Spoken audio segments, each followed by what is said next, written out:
Muted. All right. Let's see. Prepare yourself, guys. Chris here. We're talking through the movies. I know we haven't been here in a while, and we're still trying to get things all cleaned up and updated for the new studio and whatnot. It's always been a while. It's a new year, and there's some movie news that we wanted to talk. Well, I wanted to talk about, and I wanted to ask Joy to help me out. So joining me as always on it's a Saturday. Let me get you all straightened up over here, baby. I got you all out of pocket. This is my wife, Joy. Hey, baby. All right. We're just testing things out. Let me just fix that right away. We're testing things out and making sure that everything's working. Let me know if let's see that. Where's the sound at? I turned it up. It was fine. It's fine. Everything's good. All right. Okay. All right. So sound is good. Are we streaming on both? That's the question. Both. Well, you know what? Let me see. I might be able to find out. Are we streaming on both? Yes, vertical and horizontal. All right. It looks like we are. Turn that on. Monetize on right there. Good. We are streaming both on vertical and horizontal. I didn't know. I honestly did not know if that was gonna work or not. But this is talking through the movies. Look, there's some changes that are coming up. I was doing like a little soft launch of some of the things that I have planned for the future of the channel. Then I decided, you know what? It's one of the ideas that I have, a couple of ideas that I have, I don't think it's going to work on this channel. So I'm going to launch a new channel. And I won't give away the whole idea right now, just to get you guys prepared. But we are still going to do Talking to the Medias. We're still going to do Talking to the Movies. But there's a new channel that's going to come up soon. And it's still going to be movie related. And you've kind of seen a little hint to it. If you might hear a new catchphrase, if I'm always saying on the other shows, I'm always saying, prepare yourself. That's my little intro. But you might hear me say, so there's a little hint to what's coming.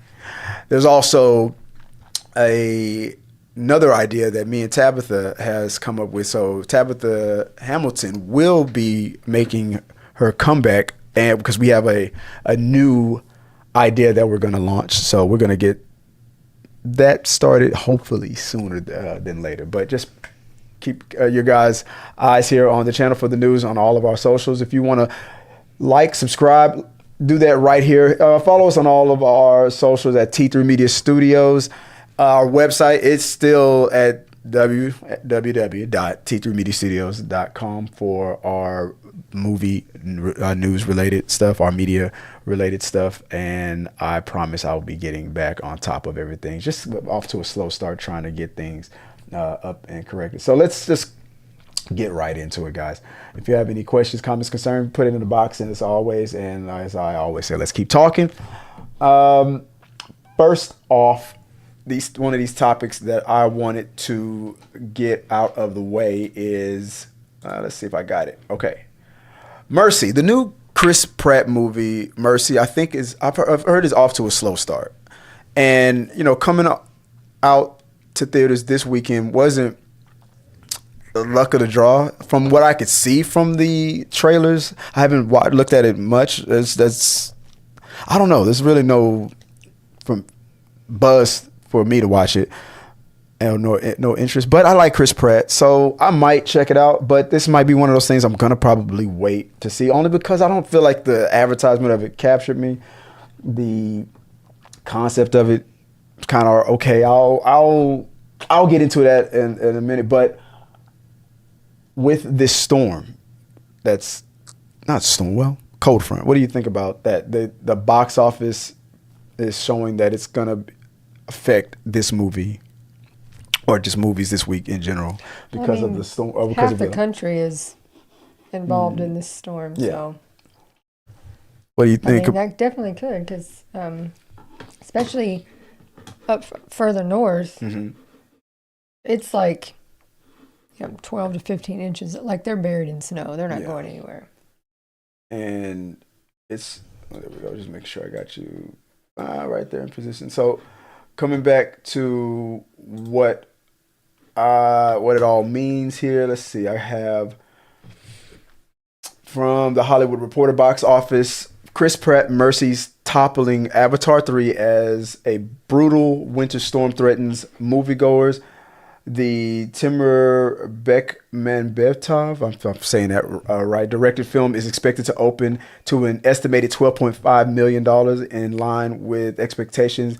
And despite the storm, which is impacting a wide swath of the country, a massive winter storm impacting much of the United States is taking its toll on the domestic box office as numerous communities and cities advises cities to stay home. Overall revenue is expected to fall to the lowest point of the year to date, while it could also be the first weekend to come in behind the same frame in 2025. The weekend's winners will be Mercy, starring Chris Pratt as a man who is on trial for murdering his wife, and a chilling development. He learns his fate rests in the hands of an artificial intelligence judge. So, more AI. MGM Amazon Studios is estimating a 12.6 million opening in line with expectations, although some had hoped for closer to 15 million. But yeah, like I said, it seemed like an interesting type of concept, but I don't know. When you hear that plot, what do you think? Do you think that's something you'd be interested in seeing? Let me see if I can get our double screen fixed. When you tell me, when you hear that plot, what do you think? I mean, I like Chris Pratt for his acting. So I mean, it could, it's probably. Right here. I mean, I would see it. I'm not going to brave the weather to go see it. Well, it's not good enough to, yeah, I mean, of course. I mean, all these, I'm struggling to get this fixed right here. There we go. That's for the people who are watching well, did I fix anything or did I make it worse? There we go. I'm sorry. I'm stalling trying to get our double screen magic working here. Let me figure that out later. But for the people that in the South especially, I know this storm is probably they say it's came off from all the way from Canada, right? It's hit most of America. If I'm hearing it's that going correctly. at like an angle, so it's right. Like half the country, but like at an angle. Yeah, but so northern states, they are getting an excessive amount of snow. Yeah, but they are a little more accustomed to cold weather than snow than we are. They're still at home, but they're not. If this was not happening, if the weather wasn't a factor, does that plot, you said that plot would interest you or something like that, or does it seem, I don't know, I feel like I guess I should push for me, I don't know if it even works, for me, I don't know, it just seems like something that I could wait for. See, you're already bored and yawning about it, listening to that plot. I don't know, it just doesn't seem like something that really I haven't seen enough really trailers to grasp a feeling on it, so that's what I'm literally basing it off of. It's simply being Chris Pratt and reading a little snippet. I mean, and that's the point I'm trying to. I'm just trying to get the visuals looking right. Let's see if I can get us looking good. That's pretty good. There we go. So on YouTube, at least we'll be kind of face to face. There we go. So we can now talk like this and kind of talk like so. That's what they'll see. And howdy in the chat. So yeah, like I said, this is just gonna. Oh, that's you. Welcoming people. Oh yeah, this is just gonna be a quick show anyway. Like I said, nobody expected this show to start, so it's like I'm not expecting too many. But let me know what you guys think. I mean, is Mercy? Have you been keeping up with that new Chris Pratt Mercy movie? Does it seem like anything that you guys would even want to look at, or is this one of those? Let's just it's cold outside. Let's just wait. Let us know in the box, and let's keep talking. All right, next topic. Thing I kind of saw come up. I don't know if you saw it, but there was a preview of Jason Momoa as Lobo in the full makeup. So I tried to pull the picture up. I don't know if you can hear. Let's see if I can get this to play real quick. I don't know if it's going to get us demonetized, but I'll play a little bit of it It's like Momoa coming out of a trailer. I'll mute that. And then he was asked, "How does it feel to be playing Lobo?" And this is the only thing he had to say was, "Let's see if I can get it." Finally. Yeah. So finally, and he seems to be real. He was really, really happy with the fact that that he's playing Lobo. And the images that came up was, and I'll pull them up for you. So like it showed, I'll mute it right here, but this was pretty much the little teaser that came up. So if you can, I don't know if you can see that, but cigar on his face. Mm-hmm. Oh, it's just makeup and whatnot. I mean, Lobo's not much CGI, no CGI needed, really, just makeup. But it's for the upcoming Supergirl thing. But that's, you got the image behind us as well. But what do you think about the look of Jason Momoa as Lobo? I mean, it's mostly makeup. It's not like there's some sort of special effects that you're looking at going, wow. You're not really interested much in. Are you? What do you think about after seeing Superman? You don't have an opinion about how Supergirl might turn out? I loved Superman, so. You think you got high hopes for? Yeah. What are your hopes for Supergirl? Well, I like movies to have a little humor in them. And I feel like so this one I'm will. hoping for a very nice balance of the action, good action and some humor. Yeah. So that it's not too serious, but it's not too silly. Yeah. And I know that as far as Lobo, the Lobo character, yeah, that's a silly character. Yeah, I mean he's like Wolverine on cocaine. Momoa does well with humor stuff. So I think it'll be good. All right, and the last thing that I wanted to kind of bring up, more of a serious topic, really, really fast. Let's see if I got it here. Let's pull it up. Okay, the upcoming Oscars. So there's a whole thing that's happening. The momentum seems to be on Timothée Chalamet or whatever. Critics' Choice Awards, all these awards shows that are leading up to the Oscars. My opinion about it is, Sinners is probably the most deserving. Not this. What is this movie called again? Marty Supreme. Marty Supreme. Now, but take that with a grain of salt. I haven't seen it. I know Timothée Chalamet is a good actor, and you know what? If I see the movie, I probably would like it. It's just that based on the criticisms of the people who have seen it, and how the media has, like Variety, has purposely attacked Sinners, and now you got people that are like desperate for clicks, trying to jump on a hate bandwagon to hate on Sinners. When Sinners first came out, it was all the love and all the support. Now there's a hate campaign on it, because what seems to have gotten a bunch of people's panties in a bunch in Hollywood is the fact that Ryan Coogler was able to secure that deal, that he would get the rights to his movie, his original idea, and so they downplayed it. It's not going to make any money. It's not going to, and the money that it made, it's not compared to the budget. That's not nothing to be impressed with. And Marty Supreme had almost a similar, close to similar kind of result, but Sinners still did better financially.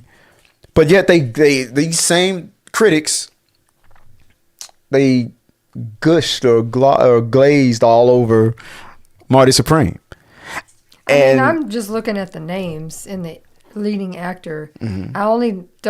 There's only one actor that I don't know. Mm-hmm. And the other four, that's a tight, I haven't seen all these movies, but the actors themselves, that's a tight, a tight group. Well, let's talk about let's start with the fact that with all this stuff that's going on with like Paramount, Warner Brothers, and all that, Paramount doesn't even have any nominations. Warner Brothers crushed it. Disney crushed it.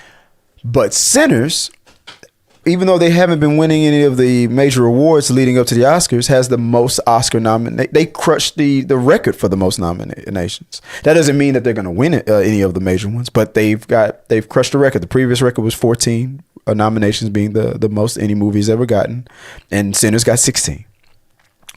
They're gonna win. They're gonna win some, but they're not gonna. I honestly feel like they're not gonna win the major ones. But I also have a theory. Yeah, I love Michael B. Jordan. I think he did a fabulous job. I don't. Think he did a fabulous job twice. He played two different characters. I don't think he's gonna get it. I don't think everything is telling us he's not gonna get it. But I'll let you finish. But I'll give you my theory. The supporting roles, they have a much better chance. Much better chance.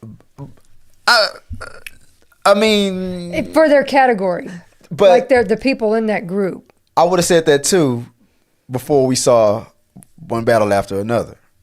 Now I'm saying, well, she already won a week or two ago in what was that, Golden Globes or whatever. The daughter, the one who played the daughter, or what's her name? The Tiana Taylor. Yeah. She won Best Who Supporting. is crushing it? She is going to win an Oscar someday. She's going to win an Oscar. She's been crushing it. Was that Golden Globes? That was a couple weeks ago? I believe so. But after seeing... Now, it's not that I'm... Again, with a grain of salt, if I see Marty Supreme, maybe I'm protesting it because I don't like the way the media has... You can tell that the powers that be who didn't bat an eye when Quentin Tarantino secured similar deals... Steven Spielberg secured similar deals, but let Ryan Coogler, a proven moneymaker, do it. Who, and this is not my opinion, I crunched the numbers, has the most financial, most financial profitable franchise in the MCU. Black Panther 1 and Black Panther 2, with the consistency from the money that it's made and the critics and the high critic scores, the momentum from the first one to the second one. Yes, it hasn't had its third one yet. Yes, there's other movies that have more than two. Thor, Captain America, they have trilogies. There's 4 here or there. But outside of Avengers movies, if you look at the momentum and the box office numbers that the first one movie did and what the second movie did, Black Panther is their most on the trajectory that it's on, the pace that it's on, is their most financially sound and all around sound, most profitable, most successful franchise. And that's just the numbers.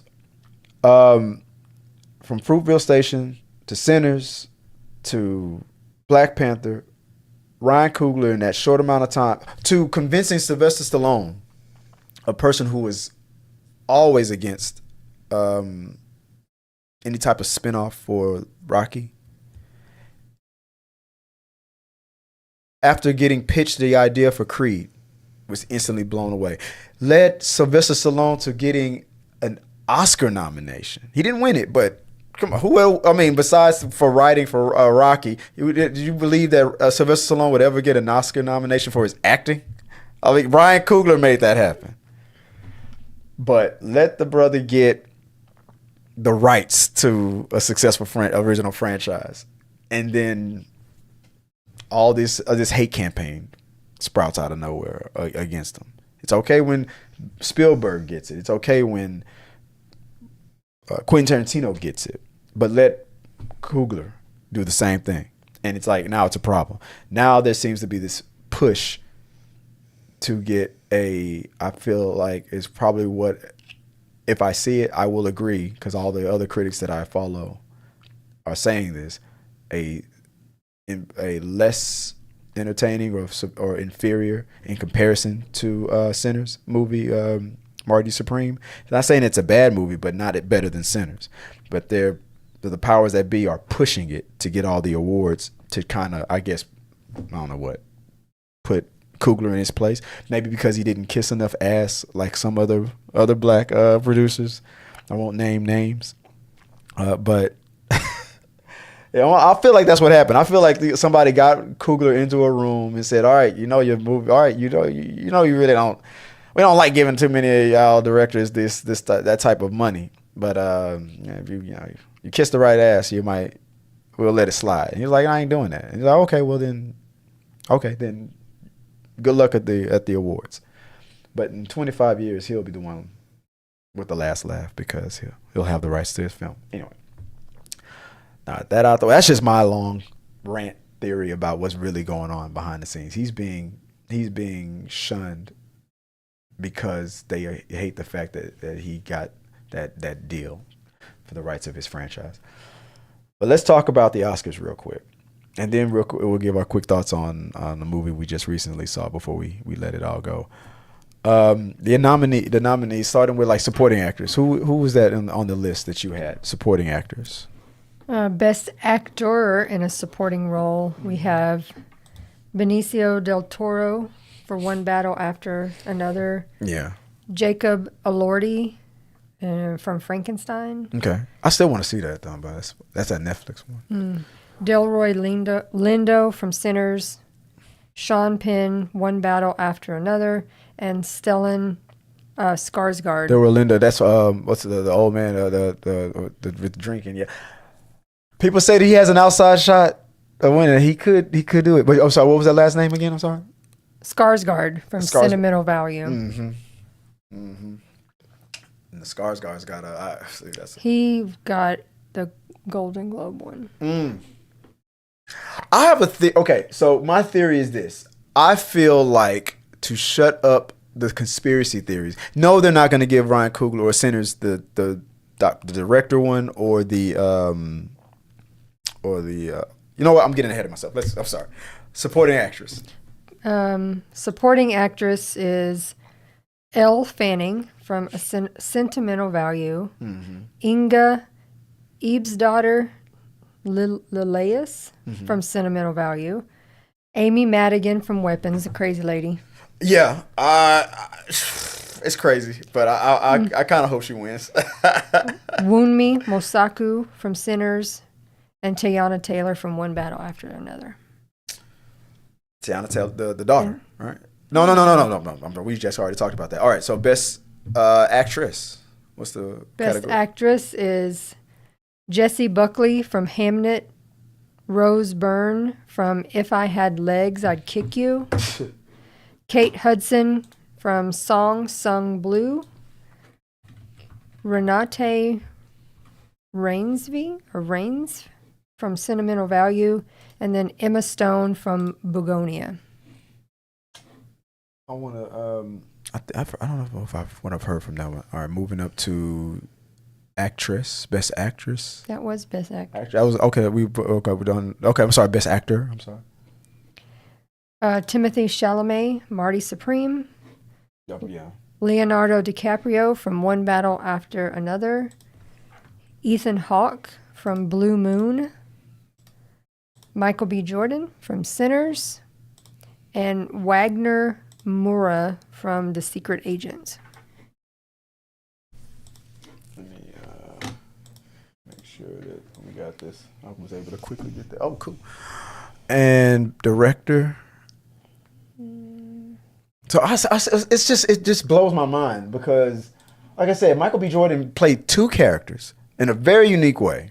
It was very believable.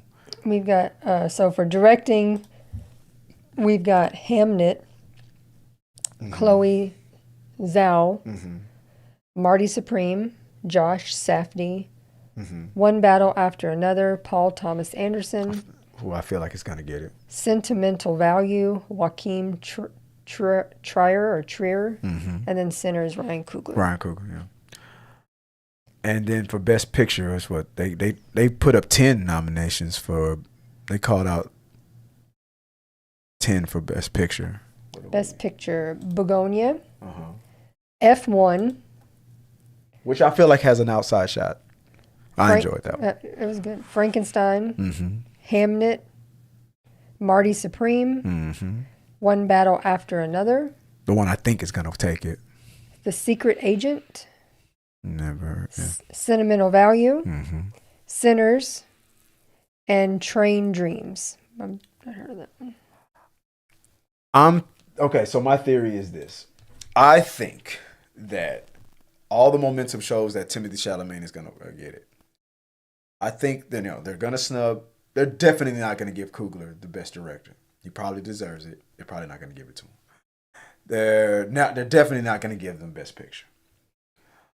But I think there's a chance that even though all the momentum is on Timothy, I think the Oscars will vote for Michael B. Jordan. Timothy will get an Oscar eventually, but I think with all the whole, the conspiracy, the hate campaign and all that stuff, I think the voters will, because they still have time to vote. I feel like that reminder of the love that they all had for Sinners when it first came out and whatnot, and the reminder of how good his acting was. I feel like the momentum of Timothy is going to stop right there at the Oscars. I think they're going to give it to Michael, and then all the other main categories of best picture, director, and all that stuff, all the other supporting act will be they'll give it to other people. Or if your theory is correct, if all the supporting actors for Sinners gets it, or at least one, I feel like two. If at least two from those other categories, I'm talking about from the top main category, not all the other 16. 10 other nominations. I'm talking about like from the big five, the supporting actor and an actress and whatnot. If they get some awards, then that's probably going to be it. But I think either none of them are going to get it, and then only one, Michael B. Jordan, or the supporting actors. That last award, was that? The last award is the best picture. No, I mean the ones that were just a few weeks ago. What I don't know. I thought last I remember was the Golden Globes, but I don't know how it's going to come. But I don't know. That was a few weeks ago, yeah. And at that awards, Sinners won quite a few things. Okay. None of them were actor awards. It was like their music, best song. Now it's going to be tough between K-pop Demon Hunter and K-pop Demon Hunter won for that for animation, right? No, they won for song, but it was like they had them the categories like separated. Neck and neck. Best animated song and best. Yeah. Okay. But for the Oscars, I think it's just song. K-pop Demon Hunter is gonna crush it as far as animation. I don't know if I can't remember what Disney cartoons came out. Music original song, we have Golden. Golden is gonna win. And then from Sinners, it's I Lied to You. Yeah, it's between those two, but I think K-pop Demon Hunter is gonna win, and I think they deserve. As much as I love the soundtrack to, I can't deny that K-pop, the music in K-pop Demon Hunters was Sinners. The music from Sinners impacted me a little bit more for personal and historical reasons, but I can't deny how good that song Golden was. I mean, I just have a feeling it's probably gonna take it. Animation wise, I don't know if they're up for best animated picture. Mm-hmm. I think that I can. But what other Disney or whatever traditional studios are up for animation? Arco. Never didn't watch it. Elio is that Disney one. That's not that Disney movie's not gonna win anything. K-pop Demon Hunters. That's it. Then if that's Little Amelie or the character of Rain. If that's the best Disney has to. Disney is always the biggest contestant. Zootopia too. Oh, never mind. Forgot about Zootopia. Ooh. Okay, sidebar. Guess how much money Zootopia 2 has made? Okay, Zootopia Part 1 crossed the billion. Like 1.3, 1.4, whatever. In 2-3 weeks, I looked at the box office. Zootopia 2, 1.7 or 1.8 billion dollars. It's knocking on the door to 2 billion. So I'm like, it's something about that franchise. So when there's a third Zootopia, it's probably gonna hit 2 billion. But I don't know if it's gonna hit 2, but it's knocking on the door. Last I checked, it was at 1.7, 1.8. No, Sinners is up for a lot of stuff. 16. They have 16 nominations. They broke the record for the most nominations. They're gonna win. Oh, They're gonna win. get. They're gonna. As far as the technical stuff, yeah, they're gonna win. Costume, music, things like that. They're gonna get it. But the big top five, no. I feel like it's gonna be. I feel like it's either gonna be a few supporting, maybe, and then that's it, or none of the top five. But maybe I'm hoping at least Michael B. Jordan gets for his role for what he did with those two roles, because I feel like he is the most deserving. Honestly, I feel like Ryan Coogler is gonna get it, but after the way they've been treating him, like I said, I know it's not gonna happen. Let me double check. Zootopia 2 box office. Let's look. Let's look at it. Let's see. Zootopia 2 box office. It says box office mojo. Yeah, 1.7 billion. Crazy. All right. I mean, let us know what you guys think about. What are your theories? What do you think is going to happen? We got a few weeks before the Oscars come up. We got a Super Bowl that's happening. Damn, was there any playoffs today? Tomorrow. 2 games. Oh, Tomorrow. okay.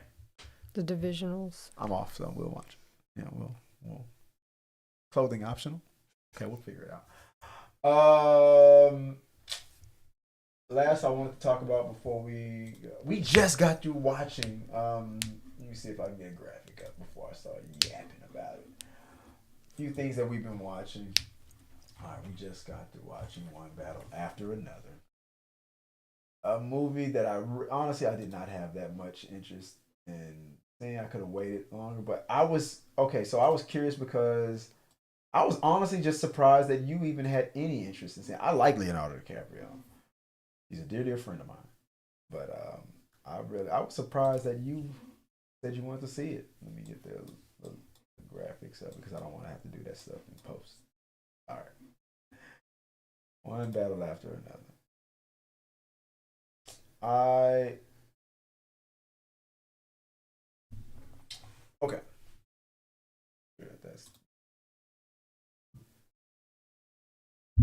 One Battle After Another. I think the thing that interests me the most about seeing this movie was the fact that it was compared to Terminator 2, and then the makers of the movie said that that's exactly what they were inspired by. That Leonardo DiCaprio's character was Sarah Connor, the crazy outsider revolutionary that knows that it's all with his. It was. His daughter is John Connor. It was like, and the Terminator that's chasing him and all that stuff. Like it was a bunch of Terminator 2 elements in the movie. And then when I saw it, I was like, but they also said, and this was just something I saw outside of watching the movie, that those elements are there, but it's not like you're gonna watch it and go, that's this is beat for beat that and I agree. I didn't get.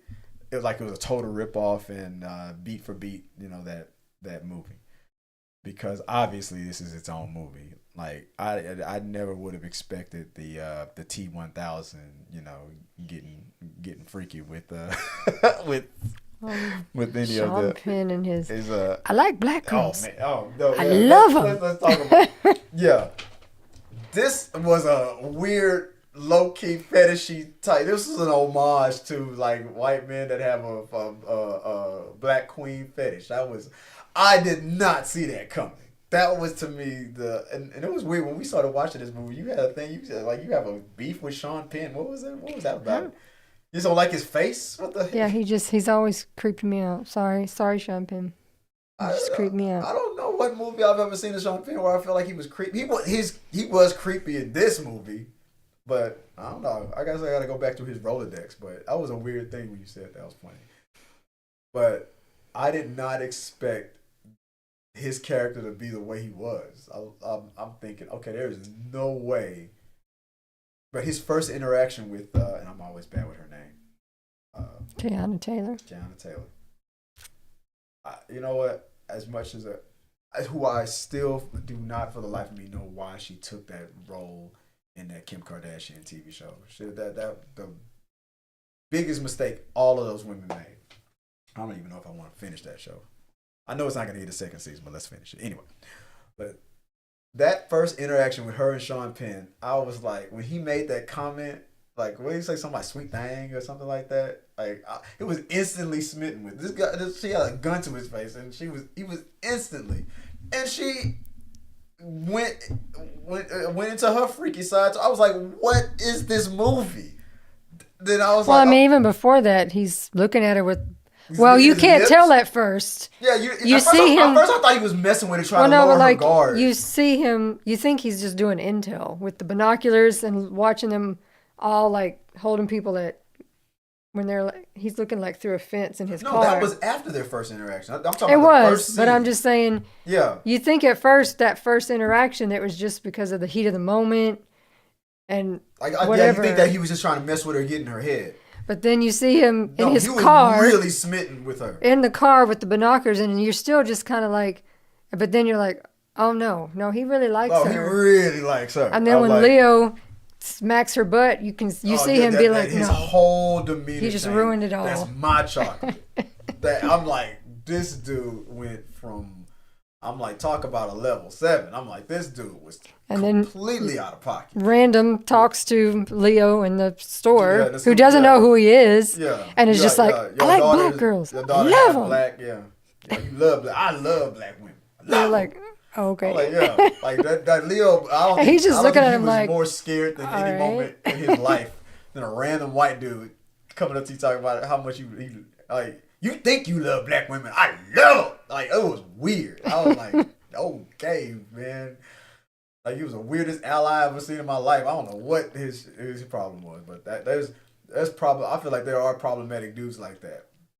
I think it was a battle of like the type of people who were involved in interracial relationships. Like Leonardo DiCaprio, he wasn't the perfect spouse or whatnot, but when the time to do right by his woman and by the family that he wanted, he's ready to step up.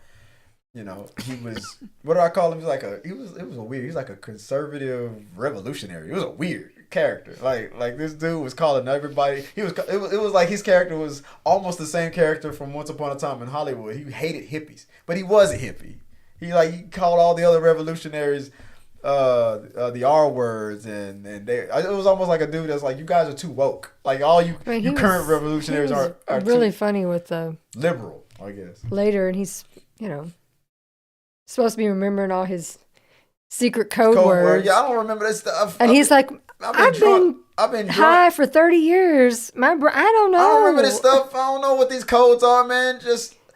And then he's doing exactly what a revolutionary probably shouldn't do. He's like, look, my name is Bob. Like, dude, like, shut up. Well, like, but then and you don't even know what we're doing. He's like, I'm calling a code Greyhawk. And he's like, are you for real with me? I was like, I am calling it right now. This is the stupidest revolution in the world, man. How you going to call an ex? I want to speak to your supervisor. I'm like, really? Like, these motherfuckers have supervisors? I'm like, and then he did it. I was like, this is...